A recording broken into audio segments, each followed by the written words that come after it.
Today we're going to be talking about the due diligence period from both the buyer side and the seller side.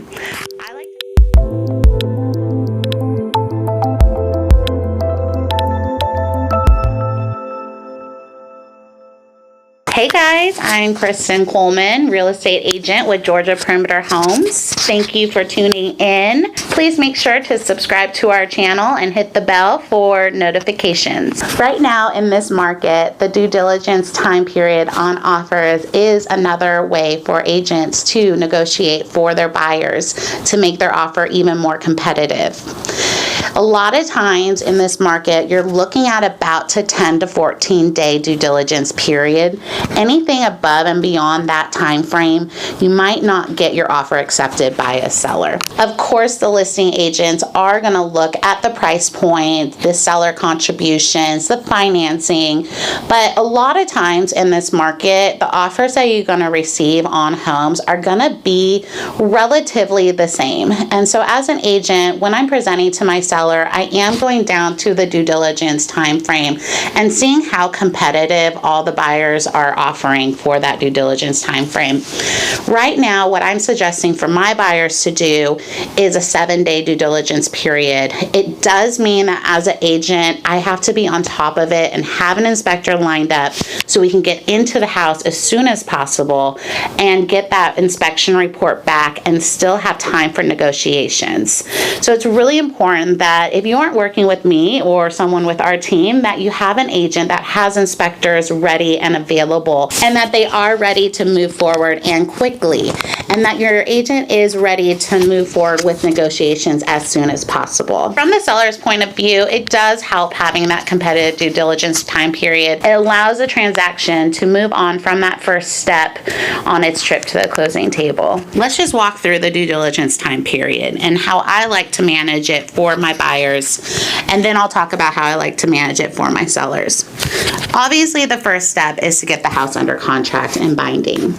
Typically, that next day is when your first due diligence day begins. So again, at that point, my team is scheduling the inspection to get in and get done as soon as possible so we can get the inspection report back. They're also alerting the seller of the inspection, getting that scheduled with them, and then we kind of sit back and let the inspector do their job.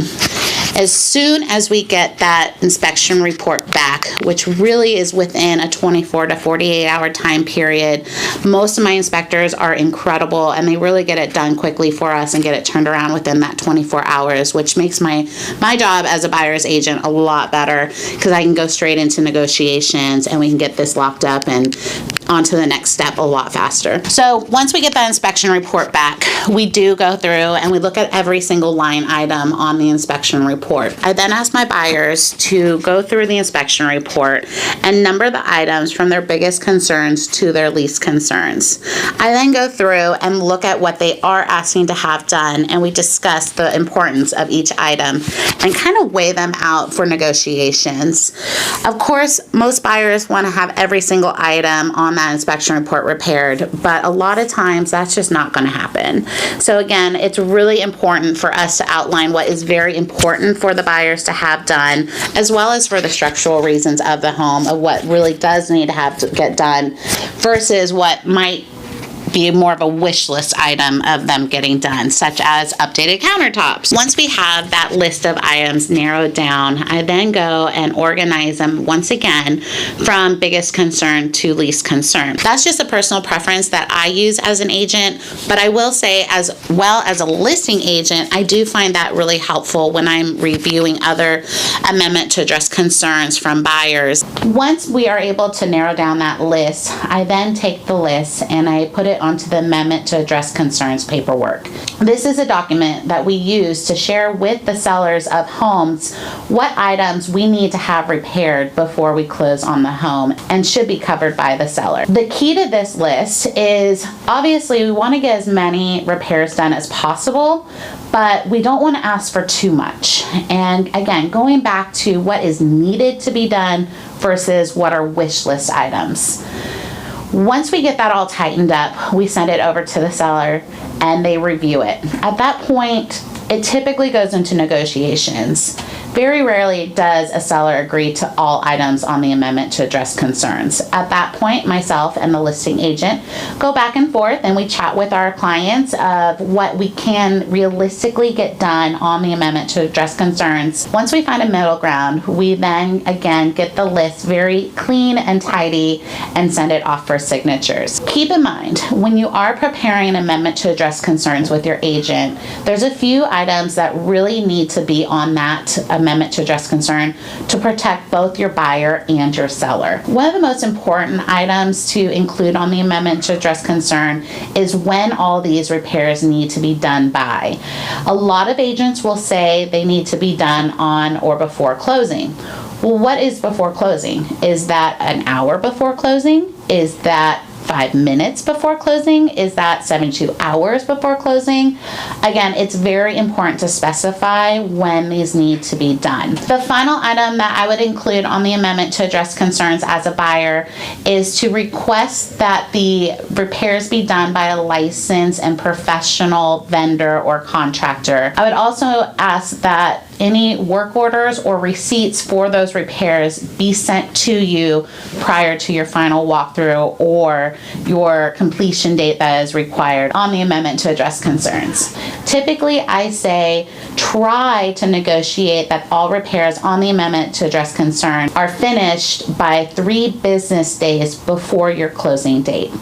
It's not always going to happen, and a seller is not always going to agree to that, but it is a good starting point. Realistically, you're most likely going to come into agreement with a seller to have the repairs done within 2 days, sometimes 24 hours of closing date. Another reason why it's important to have all these repairs on the amendment to address concern finished within a day or 2 from closing is because you want to make sure that they are done before your final walkthrough. As a buyer, arriving to your final walkthrough and finding that all the repairs were not done and completed on time is incredibly upsetting, especially when you're so excited to get into your new home and to move in and start those memories there. So again, it's very important to set that completion date for the repairs on the amendment to address concerns during the due diligence time period.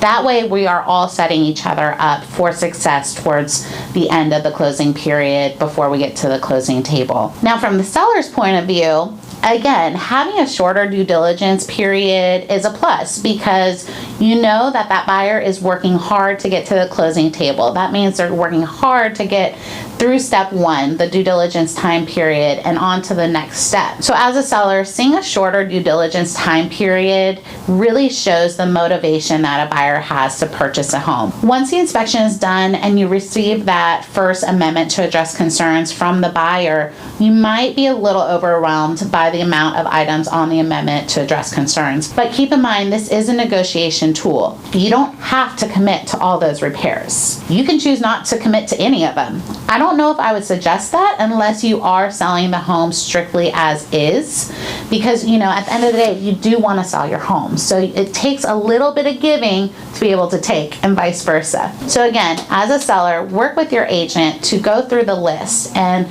figure out which items really are necessary. Again, looking at the structural items versus the cosmetic items that the buyer is asking for. Once you have your amendment to address concerns, get working on them. Hire the contractor, get the vendors out there that you need, and get it done. So again, all in all, due diligence is so important because one, as a buyer, you're going to find out what items in the house need to repair. You're going to be able to negotiate repairs done or an adjusted price point for the home to purchase. For a seller, you get your home sold. Thank you so much for tuning in. I would love the opportunity to work with you and help you find a home or sell your home. Again, my name is Kristen Coleman and I'm with Georgia Perimeter Homes team and hope to hear from you soon.